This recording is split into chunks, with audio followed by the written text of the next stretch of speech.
Motores elétricos. Motor elétrico é uma máquina que transforma energia elétrica em energia mecânica de utilização. Os motores elétricos são divididos em dois grandes grupos: os motores de corrente contínua e os motores de corrente alternada. Os motores de corrente contínua são aqueles acionados a partir de uma fonte de corrente contínua, assim como o nome diz. Eles são muito utilizados na indústria quando se faz necessário manter o controle fino da velocidade em um processo qualquer de fabricação. Motores série são aqueles em que a corrente de carga é utilizada também como corrente de excitação. As bobinas de campo estão ligadas em série com as bobinas do induzido.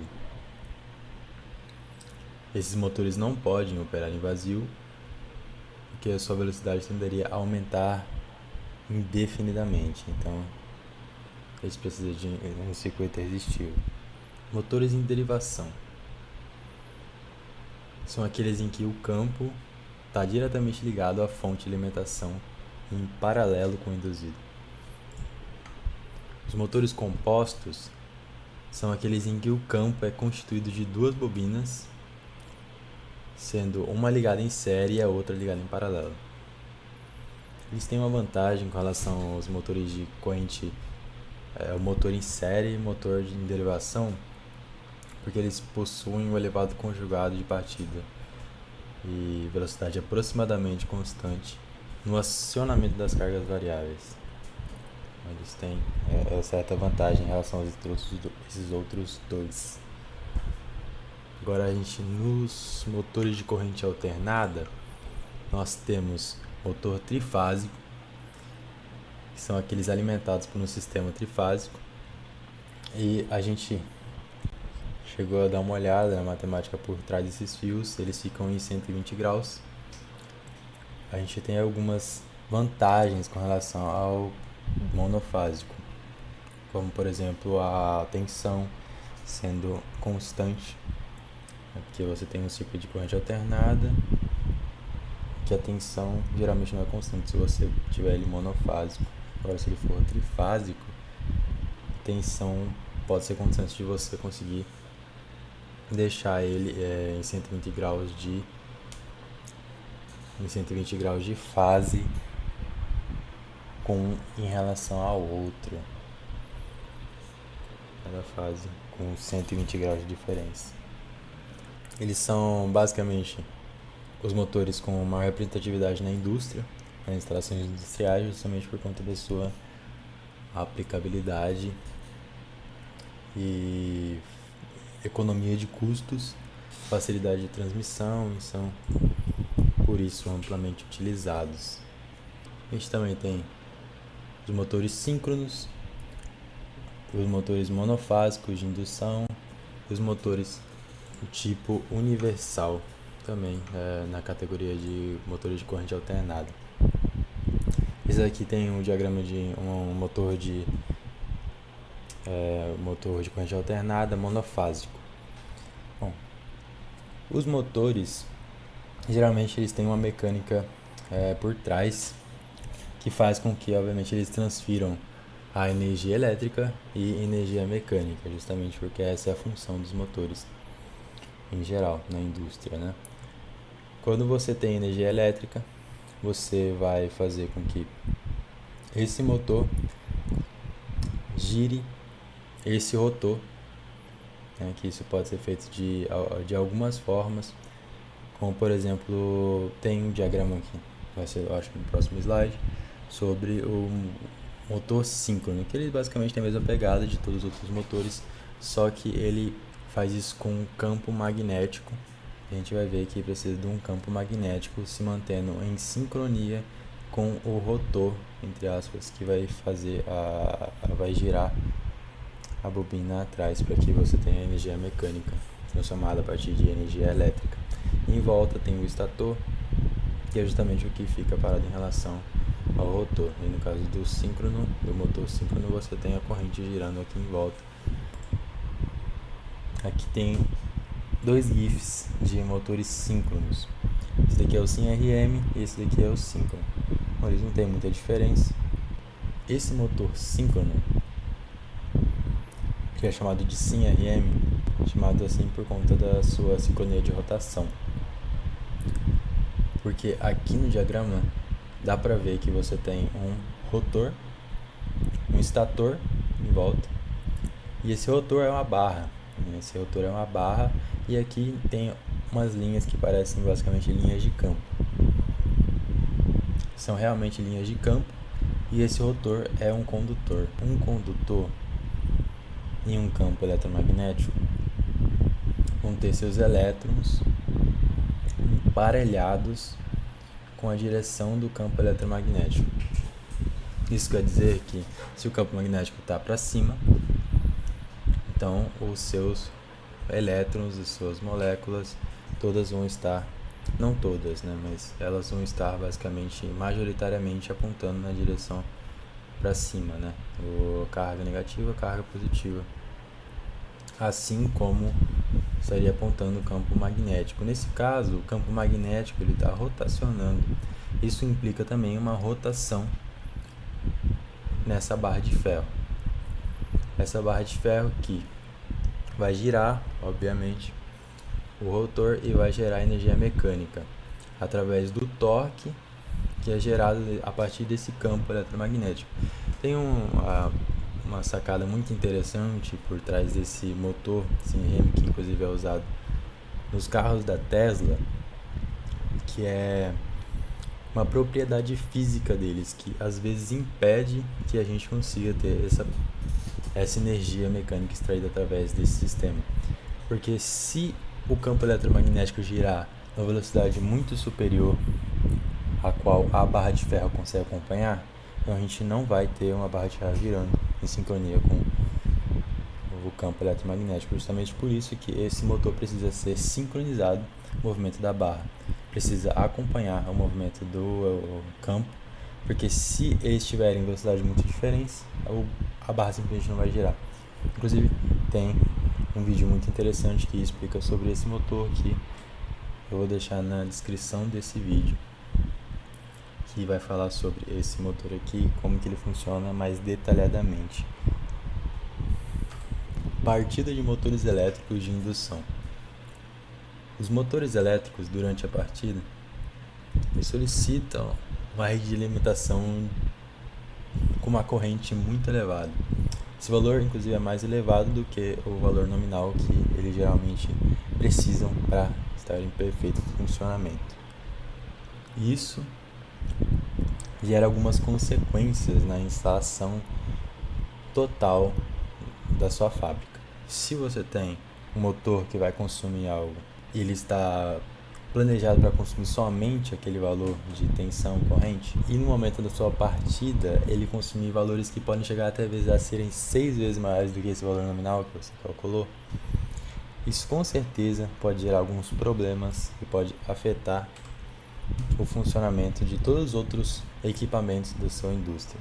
Por exemplo, a gente tem algumas consequências aqui que podem que a partir da tensão, a tensão que submáxima, né, que você tem a tensão de 100%, que é geralmente a tensão nominal que você espera receber a todo momento, e essas tensões podem ser diminuídas justamente pelo impacto desse consumo elevado da partida desses motores elétricos. Em 85%,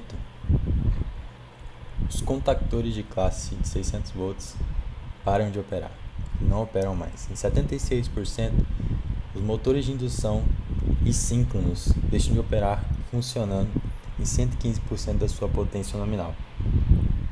71%, os motores de indução, agora sim, os motores de indução e síncronos deixam de operar em funcionamento em plena carga.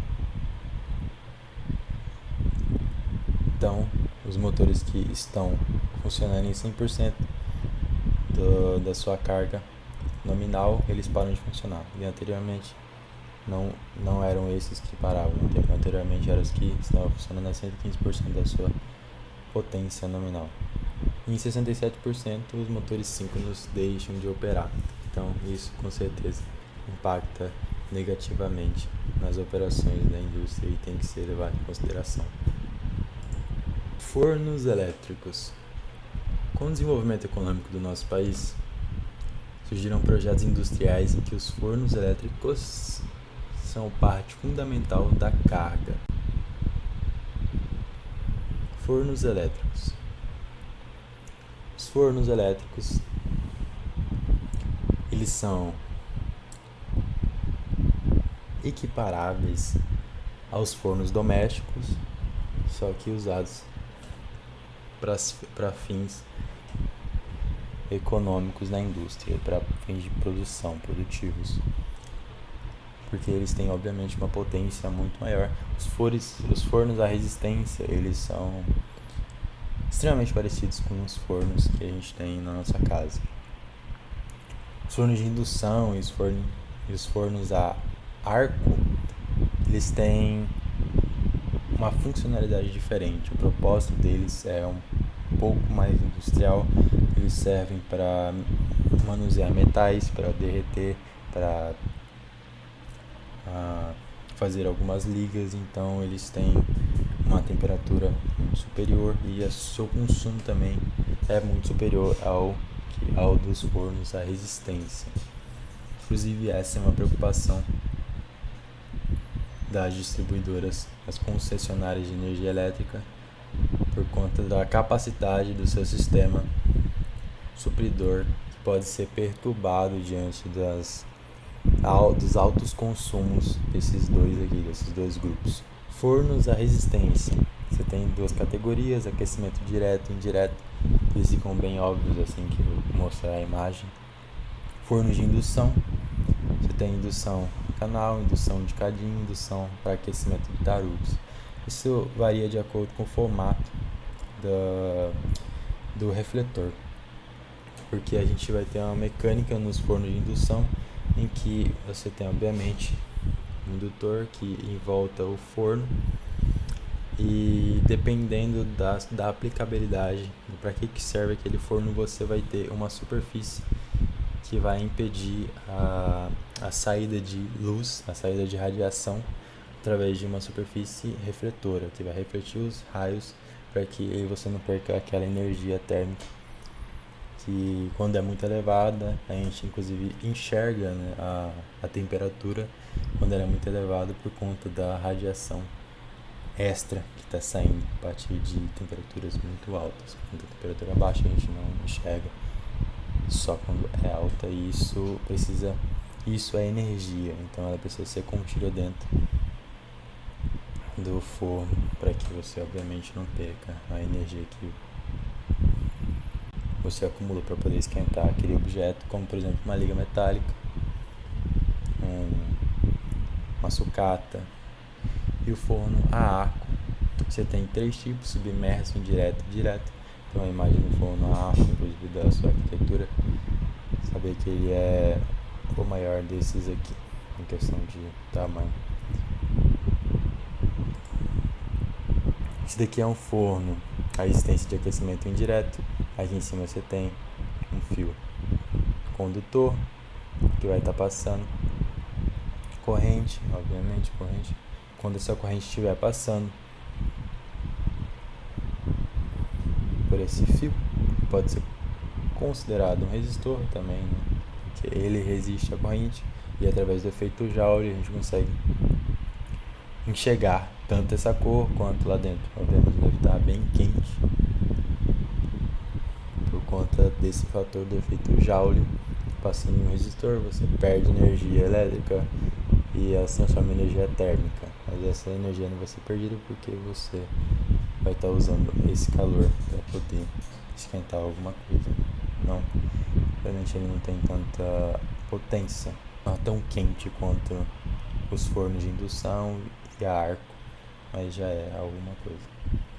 Forno a resistência de aquecimento direto, você tem que colocar a sua carga de trabalho em cima dos resistores que vão passar energia térmica para a sua carga de trabalho.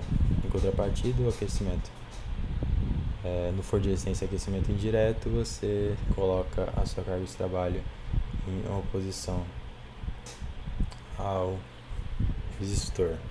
Então, essa é a diferença entre esses dois. Realmente bem intuitivo essa diferença. Esse daqui é um forno de indução, né? A gente consegue ver aqui que parece que tem lava aqui dentro. Ele é muito mais potente do que o forno a resistência, somente por conta do visual que a gente tem da temperatura que está ali dentro. É líquido de algum metal. Forno a arco. Forno a arco, essa estrutura. Eu não achei nenhuma foto que pudesse comparar, colocar uma pessoa aqui do lado, mas aqui tem um diagrama que compara o tamanho de uma pessoa com... Quer dizer, não exatamente o objetivo. O objetivo do diagrama não é exatamente comparar o tamanho de uma pessoa com o forno a arco, só que você consegue, através dessa imagem, que realmente ele é muito grande e ele tem seu objetivo específico, como por exemplo, forno a arco indireto, eles são destinados mais especificamente à fusão de vários metais não ferrosos, enquanto o forno a arco direto, eles são destinados à fusão de sucata de ferro e aço.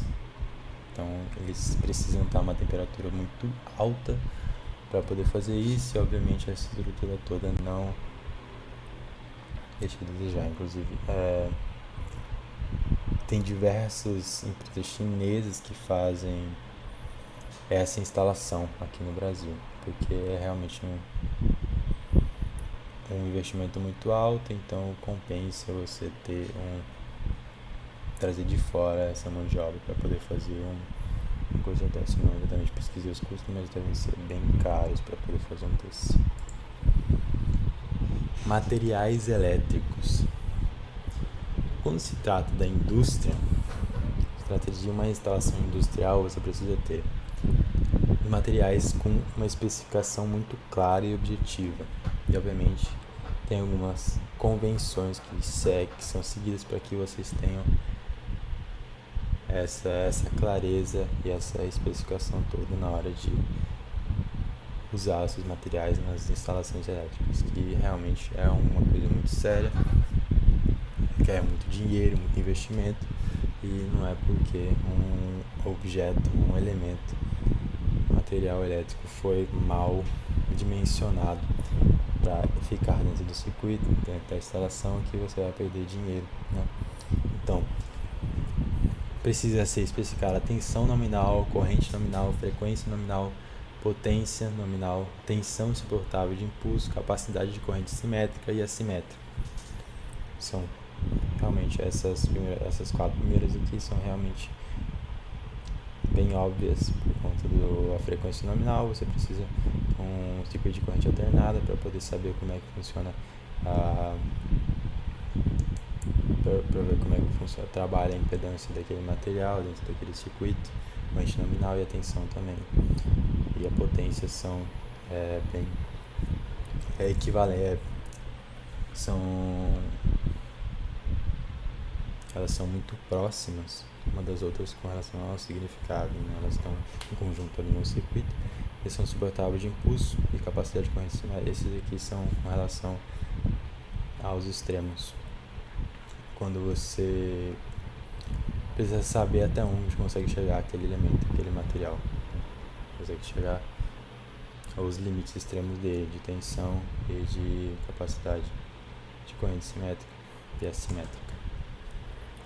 Por exemplo, especificações de um para-raio, né? Às vezes você precisa instalar um para-raio na sua indústria para que você não tenha uma descarga que acabe danificando seus materiais, que são muito caros, como aquele forno a arco deve custar alguns milhões. Então você instala um para-raio para poder fazer a descarga desse raio apropriadamente e não danificar nenhum dos seus aparelhos, e também não te deixar algum tempo sem energia por conta dessa alta tensão, alta corrente que foi gerada no instante. A tensão nominal foi um dos fatores que tem que ser especificados. Tensão nominal, por exemplo, de um para-raio, como esse daqui, que Você tem esse diagrama dele. Esse daqui especificamente, a gente pode tratar dele, tentar dar uma olhada em quais seriam as especificações para ele. Tensão nominal dele, 12 kV. Corrente de descarga nominal, 5.000 amperes. Máxima tensão disruptiva, impulso atmosférico. Isso daqui já é uma... Essas três últimas aqui, elas não seguem exatamente as especificações, as convenções que a gente tinha mostrado anteriormente. Justamente porque é um para-raio e não faria muito sentido usar tensão nominal. Justamente por isso que isso é uma convenção e não uma regra. Porque depende do que faça sentido para o material. Para-raio você não precisa exatamente saber qual a potência dele. Então, máxima tensão disruptiva, impulso atmosférico, 70 kV. Máxima tensão residual de descarga, 54 kV. Máxima tensão disruptiva, frequência industrial, 18 kV.